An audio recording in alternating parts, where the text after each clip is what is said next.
In today's video, I'm going to teach you how to install Adobe Creative Cloud from the Microsoft Store and then use it to install Adobe Illustrator. We'll begin by opening the Windows Start menu. Once that's open, type Microsoft Store and press Enter to launch it.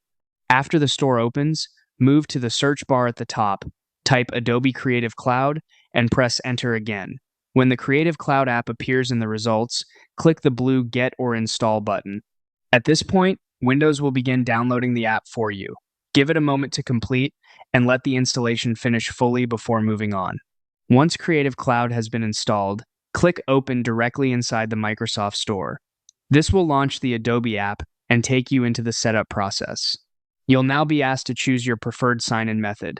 Adobe usually gives you several options here, such as signing in with an Adobe account, Google, or Apple. Choose whichever method you normally use, then enter your login information and continue.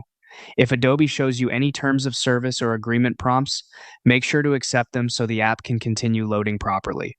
After you're signed in, look over to the left sidebar menu inside the Creative Cloud app and click on the Apps tab. This section shows the Adobe programs available to install on your computer. Scroll down until you find Illustrator in the list of available apps. When you see it, click the blue Install button next to Illustrator.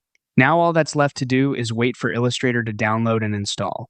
You'll see a progress bar as the setup continues, and it's important to let it reach 100% before closing the app or restarting your computer. Once that finishes, Illustrator will be installed and ready to use.